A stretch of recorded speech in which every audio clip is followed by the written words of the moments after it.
Baik, bismillahirrahmanirrahim. Assalamualaikum warahmatullahi wabarakatuh. Perkenalkan, nama saya Ardi Al-Araf.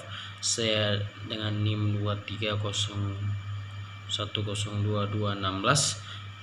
Saya berasal dari Kecamatan Lepung, Kabupaten Aceh Besar. Saya akan mereview tentang materi dari mata kuliah Hukum Dagang, Fakultas Syariah dan Hukum, Prodi Hukum Ekonomi Syariah, dengan judul pengusaha dan pembantu pengusaha. Inilah tugas midterm yang diberikan untuk menyempurnakan nilai kuliah. Baik, terima kasih. Jadi judul besarnya adalah pengusaha dan pembantu pengusaha. Seperti yang kita tahu, sebelum kita menjelaskan tentang judul materi ini, kita harus mengetahui dulu apa itu pengusaha. Jadi pengusaha adalah seseorang yang membuka suatu perusahaan dagang ataupun seorang yang membuka suatu usaha, membuka suatu usaha, kemudian dia menjalankan perusahaan tersebut baik dengan secara individu maupun ada yang membantunya. Jadi adalah orang-orang yang membuka perusahaan, kemudian dia membuka lapangan kerja untuk orang lain untuk bekerja dengannya, dan dia membuka perusahaan dagang yang mana dia mampu untuk berdiri sendiri.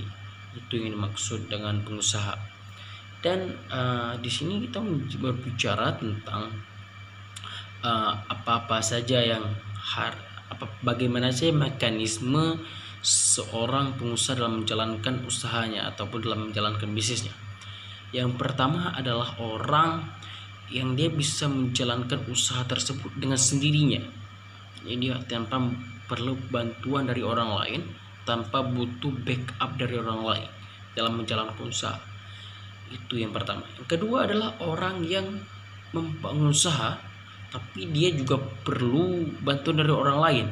Itu yang dimaksud dengan pembantu pengusaha. Jadi pembantu pengusaha adalah orang-orang yang membantu suatu perusahaan atau seorang yang membantu suatu pengusaha untuk menjalankan dan menyukseskan usaha dari seorang pengusaha tersebut.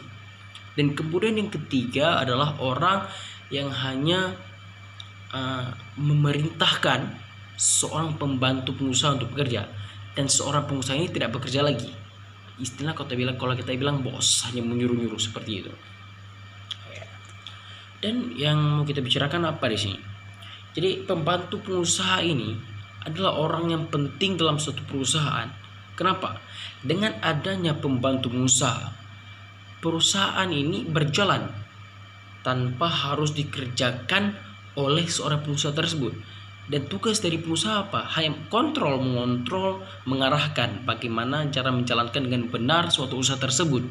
Itu yang harus dijalankan oleh seorang pengusaha, dan dia tidak harus menjalankannya lagi dengan sendiri, tapi dia hanya perlu memerintahkan orang lain dan mungkin dia juga membantu bekerja. Baik. Jadi dalam usaha tersebut, seorang pembantu pengusaha juga berhak mendapatkan upah.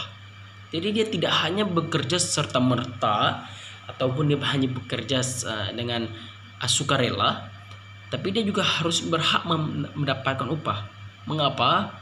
Karena hasil dari jasa dia telah bekerja, dia juga harus berhak menerima upah dari hasil kerja yang dia telah lakukan. Dan contoh-contoh apa saja yang seperti dari pembantu pengusaha. Seperti pembantu pengusaha, dia yang dalam perusahaan seperti penjaga toko, kemudian karyawan dalam suatu perusahaan yang menjalankan marketingnya mungkin, ataupun yang berkecimpung dalam suatu perusahaan tersebut. Itu banyak hal, seperti salah satunya penjaga toko ataupun penjaga ataupun orang yang bekerja dalam suatu perusahaan, ataupun sekretarisnya kah, atau CEO-nya kah. Itulah orang-orang pembantu pengusaha dalam perusahaan.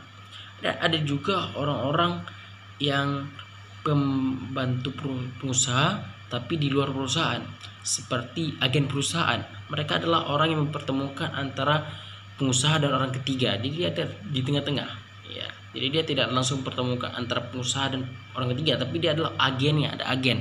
Itu yang contoh dari pengusaha, pembantu pengusaha tapi di luar perusahaan.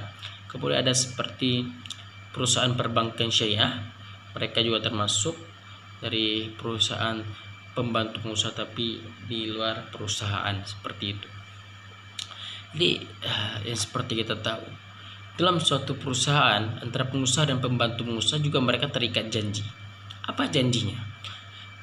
Jadi seorang pengusaha dan pembantu pengusaha ini mereka juga harus konkret dan saling kerja sama atas keselarasan pekerjaan mereka. Yang pertama, si pengusaha ini dia harus memberikan upah, ya. Dia harus memberikan gaji atas apa-apa saja yang telah dilakukan, atas jasa yang telah dilakukan oleh seorang pembantu pengusaha ini. Jadi dia berhak dan berkewajiban untuk memberikan gaji. Dan apa yang harus dijalankan oleh seorang pembantu pengusaha? Yang harus dijalankan oleh pembantu pengusaha ini adalah dia menerima setiap perintah yang diperintahkan oleh seorang pengusaha tersebut. Itu yang harus ada dalam perjalanan keduanya. Jadi mereka berdua harus sinkron dalam menjalankan suatu perusahaan tersebut. Jadi itulah kesimpulannya. Jadi hanya ini bisa saya review. Mungkin lebih dan kurang saya mohon maaf. Mohon maaf atas kesalahan saya. Akhirul kalam. Wassalamualaikum warahmatullahi wabarakatuh.